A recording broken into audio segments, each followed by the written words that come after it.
राधे राधे दोस्तों, स्वागत है आपका। आज हम सुनेंगे एक कहानी जिसका नाम है एक चिंगारी घर को जला देती है, जिसका अनुवाद किया है प्रेमचंद जी ने। तो आइए शुरू करते हैं। एक समय एक गांव में रहीम खां नामक एक मालदार किसान रहता था, जिसके 3 पुत्र थे। सब युवक काम करने में चतुर थे। सबसे बड़ा ब्याह हुआ था, मंझला ब्याने को था, छोटा कुंवारा था। रहीम की स्त्री और बहू चतुर और सुशील थीं। घर के सभी प्राणी अपना अपना काम करते। केवल रहीम का बूढ़ा बाप दमे के रोग से पीड़ित होने के कारण कुछ काम काज न करता था। 7 वर्षों से वह केवल खाट पर पड़ा रहता था। रहीम के पास 3 बैल थे, 1 गाय, 1 बछड़ा, 15 भेड़ें थीं। स्त्रियां खेती के काम में सहायता करती थीं। अनाज बहुत पैदा हो जाता था। रहीम और उसके बाल बच्चे बड़े आराम से रहते। अगर पड़ोसी करीम के लंगड़े पुत्र कादिर के साथ इनका एक ऐसा झगड़ा छिड़ गया होता, जिससे सुख चैन जाता रहा था। जब तक बूढ़ा करीम जीता रहा और रहीम का पिता घर का प्रबंध करता रहा, कोई झगड़ा नहीं हुआ। वह बड़े प्रेम भाव से, जैसा कि पड़ोसियों में होना चाहिए, एक दूसरे की सहायता करते रहे। लड़कों का घरों को संभालना था कि सब कुछ बदल गया। अब सुनिए कि झगड़ा किस बात पर छिड़ा। रहीम की बहू ने कुछ मुर्गियों को पाल रखी थी। एक मुर्गी नित्य पशुशाला में जाकर अंडा दिया करती थी। बहू शाम को वहां जाती और अंडा उठा लाती। एक दिन दैवगति से वह मुर्गी बालकों से डरकर पड़ोसी के आंगन में चली गई और वहां अंडा दे आई। शाम को बहू ने पशुशाला में जाकर देखा तो अंडा वहां ना था।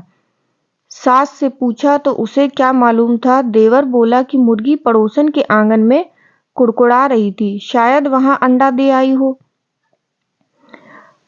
बहू वहां पहुंचकर अंडा खोजने लगी। भीतर से कादिर की माता निकलकर पूछने लगी, बहू क्या है? बहू, मेरी मुर्गी तुम्हारे आंगन में अंडा दे गई है, उसे खोजती हूँ। तुमने देखा हो तो बता दो। कादिर की माँ ने कहा, मैंने नहीं देखा। क्या हमारी मुर्गियां अंडे नहीं देती कि हम तुम्हारे अंडे बटोरती फिरेंगी? दूसरों के घर जाकर अंडे खोजने की हमारी आदत नहीं। यह सुनकर बहू आग हो गई, लगी बकने। कादिर की माँ कुछ कम न थी, एक बात से 100 उत्तर दिए। रहीम की स्त्री पानी लाने बाहर निकली थी। गाली गलौज का शोर सुनकर वह भी आ पहुंची। उधर से कादिर की स्त्री भी दौड़ पड़ी। अब सब की सब इकट्ठी होकर लगी गालियां बकने और लड़ने। कादिर खेत से आ रहा था, वह भी आकर मिल गया। इतने में रहीम भी आ पहुंचा। पूरा महाभारत हो गया। अब दोनों गुथ गए। रहीम ने कादिर की दाढ़ी से बाल उखाड़ डाले। गांव वालों ने आकर बड़ी मुश्किल से उन्हें छुड़ाया, पर कादिर ने अपनी दाढ़ी के बाल उखाड़ लिए और हाकिम परगना के इजलास में जाकर कहा, मैंने दाढ़ी इसलिए नहीं रखी थी जो यूं उखाड़ी जाए, रहीम से हर्जाना लिया जाए। पर रहीम के बूढ़े पिता ने उसे समझाया, बेटा, ऐसी तुच्छ बात पर लड़ाई करना मूर्खता नहीं तो क्या है? जरा विचार तो करो। सारा बखेड़ा सिर्फ एक अंडे से फैला है। कौन जाने, शायद किसी बालक ने उठा लिया हो। और फिर अंडा था कितने का? परमात्मा सबका पालन पोषण करता है। पड़ोसी यदि गाली दे भी दे तो क्या गाली के बदले गाली देकर अपनी आत्मा को मलिन करना उचित है? कभी नहीं। खैर, अब तो जो होना था वो हो ही गया।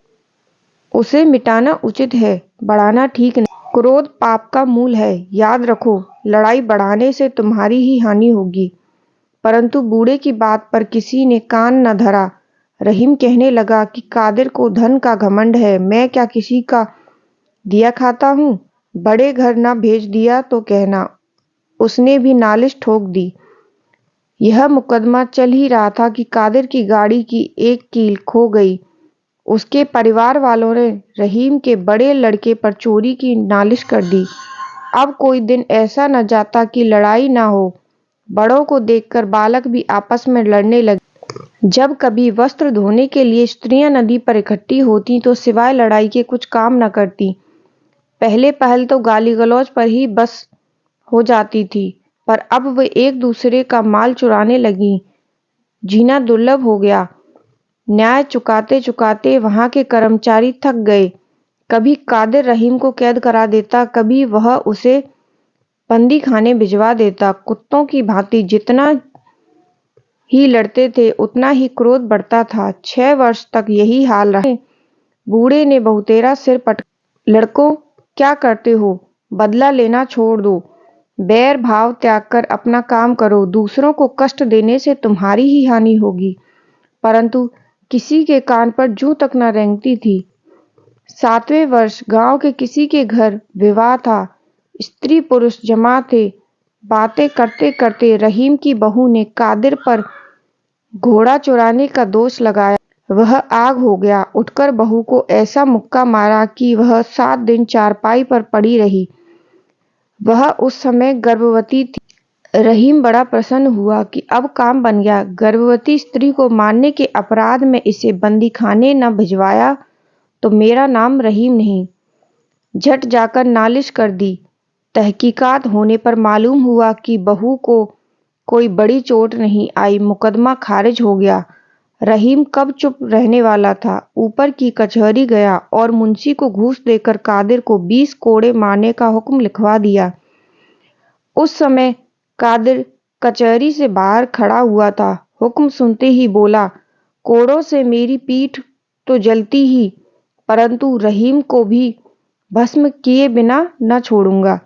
रहीम तुरंत अदालत में गया और बोला, हुजूर, कादिर मेरा घर जलाने की धमकी देता है। कई आदमी गवाह हैं। हाकिम ने कादिर को बुलाकर पूछा कि क्या बात है। कादिर, सब झूठ, मैंने कोई धमकी नहीं। आप हाकिम हैं, जो चाहे सो करे, पर क्या न्याय इसी को कहते हैं कि सच्चा मारा जाए और झूठा चैन करे। कादिर की सूरत देखकर हाकिम को निश्चय हो गया कि वह अवश्य रहीम को कोई न कोई कष्ट देगा। उसने कादिर को समझाते हुए कहा, देखो भाई, बुद्धि से काम लो। भला कादिर, गर्भवती स्त्री को मारना क्या ठीक था? यह तो ईश्वर की बड़ी कृपा हुई कि चोट नहीं आई, नहीं तो क्या जाने क्या हो जाता। तुम विनय करके रहीम से अपना अपराध क्षमा करा लो। मैं हुक्म बदल डालूंगा। मुंशी, दफा 117 के अनुसार हुक्म नहीं बदला जा सकता। हाकिम, चुप रहो। परमात्मा को शांति प्रिय है। उसकी आज्ञा का पालन करना सबका मुख्य धर्म है। कादिर बोला, हुजूर, मेरी अवस्था अब 50 वर्ष की है। मेरे एक ब्याया हुआ पुत्र भी है। आज तक मैंने कभी कोड़े नहीं खाए। मैं और उससे क्षमा कभी नहीं मांग सकता। वह भी मुझे याद करेगा। यह कहकर कादिर बाहर चला गया। कचहरी गांव से 7 मील पर थी। रहीम को घर पहुंचते पहुंचते अंधेरा हो गया। उस समय घर में कोई न था। सब बाहर गए हुए थे। रहीम भीतर जाकर बैठ गया और विचार करने लगा। कोड़े लगने का हुक्म सुनकर कादिर का मुख कैसा उतर गया था। बेचारा दीवार की ओर मुंह करके रोने लगा था। और हम और कितने दिन तक एक साथ खेले हैं। मुझे उस पर इतना क्रोध न करना चाहिए था। मुझे उस पर इतना क्रोध न करना चाहिए था। यदि मुझे कोड़े मारने का हुक्म सुनाया जाता तो मेरी क्या दशा होती। इस पर उसे कादिर पर दया आई। इतने में बूढ़े पिता ने आकर पूछा, कादिर को क्या दंड मिला? रहीम, 20 कोड़े। बूढ़ा, बुरा हुआ बेटा, तुम अच्छा नहीं करते। इन बातों में कादिर की उतनी ही हानि होगी जितनी तुम्हारी। भला मैं यह पूछता हूं कि कादिर पर कोड़े पड़ने से तुम्हें क्या लाभ होगा? रहीम, वह फिर भी ऐसा काम नहीं करेगा। बूढ़ा, क्या नहीं करेगा? उसने तुमसे बढ़कर कौन सा ऐसा बुरा काम किया है? रहीम, वाह वाह, आप विचार तो करें। कि उसने मुझे कितना कष्ट दिया। स्त्री मरने से बची, अब घर जलाने की धमकी देता है, तो क्या मैं उसका जश गाऊं? बूढ़ा आह भरकर, बेटा मैं घर में पड़ा रहता हूँ और तुम सर्वत्र घूमते हो, इसलिए तुम मुझे मूर्ख समझते हो, लेकिन द्रोह ने तुम्हें अंधा बना रखा है। दूसरों के दोष तुम्हारे नेत्रों के सामने हैं, अपने दोस्त पीठ पीछे हैं। भला मैं पूछता हूँ कि कादिर ने क्या किया? एक के करने से भी कभी लड़ाई हुआ करती है? कभी नहीं हो सकती। दो बिना लड़ाई नहीं हो सकती। यदि तुम शांत स्वभाव के होते, लड़ाई कैसे होती? भला जवाब तो दो। उसकी दाढ़ी के बाल किसने उखाड़े? उसका भूसा किसने चुराया? उसे अदालत में किसने घसीटा? तिस पर सारे दोष कादिर के माथे ही थोप रहे हो। तुम आप बुरे हो, बस यही सारे झगड़े की जड़ है। क्या मैंने तुम्हें यही शिक्षा दी है? क्या तुम नहीं जानते कि मैं और कादिर का पिता किस प्रेम भाव से रहते थे? यदि किसी के घर में अन्न चुक जाता था तो एक दूसरे से उधार लेकर काम चलता था। यदि कोई किसी और काम में लगा होता तो दूसरा उसके पशु चरा लाता था। किसी को किसी वस्तु की जरूरत होती तो दूसरा तुरंत दे देता था। ना कोई लड़ाई थी, ना कोई झगड़ा। प्रेम प्रीति पूर्वक जीवन व्यतीत करा करते थे। अब तो तुमने महाभारत बना रखा है। क्या इसी का नाम जीवन है? हाय हाय, यह तुम क्या पाप कर्म कर रहे हो? तुम घर के स्वामी हो, यमराज के सामने तुम्हें उत्तर देना होगा। बालकों और स्त्रियों को तुम क्या शिक्षा दे रहे हो? गाली बकना और ताने देना। कल तारावती पड़ोसिन धनदेवी को गालियां दे रही थी। उसकी माता पास बैठी सुन रही थी। क्या यही भलमानसी है? क्या गाली का बदला गाली होना चाहिए? नहीं बेटा, नहीं। महापुरुषों का वचन है कि कोई तुम्हें गाली दे तो सह लो, वह स्वयं पछताएगा। यदि कोई तुम्हारे गाल पर एक चपत मारे तो दूसरा गाल उसके सामने कर दो, वह लज्जित और नर्म होकर तुम्हारे भक्त हो जाएगा। अभिमान ही सब दुख का कारण है। तुम चुप क्यों हो गए? क्या मैं झूठ कहता हूँ? रहीम चुप रह गया, कुछ नहीं बोला। बूढ़ा, महात्माओं का वाक्य क्या असत्य है? कभी नहीं। उसका एक एक अक्षर पत्थर की लकीर है। अच्छा, अब तुम अपने इस जीवन का विचार करो। जब से यह महाभारत आरंभ हुआ है, तुम सुखी हो अथवा दुखी? जरा हिसाब तो लगा। इन मुकदमों, वकीलों और जाने आने में कितना रुपया खर्च हो चुका है। देखो तुम्हारे पुत्र कैसे सुंदर और बलवान हैं, लेकिन तुम्हारी आमदनी घटती जाती है। क्यों? तुम्हारी मूर्खता से। तुम्हें चाहिए कि लड़कों सहित खेती का काम करो, पर तुम पर तो लड़ाई का भूत सवार है। वह चैन लेने नहीं देता। पिछले साल जई क्यों नहीं उगी? इसलिए कि समय पर नहीं बोई गई। मुकदमे चलाओ कि जई बो। बेटा अपना काम करो, खेतीबाड़ी को संभालो। यदि कोई कष्ट दे तो उसे क्षमा करो, परमात्मा इसी से प्रसन्न रहता है। ऐसा करने पर तुम्हारा अंतकरण शुद्ध होकर तुम्हें आनंद प्राप्त होगा। रहीम कुछ नहीं बोला। बूढ़ा, बेटा अपने बूढ़े मूर्ख पिता का कहना मानो। जाओ कचहरी में जाकर आपस में राजीनामा कर लो। कल सवेरात है। कादिर के घर जाकर नम्रता पूर्वक उसे नेवता दो और घरवालों को भी यही शिक्षा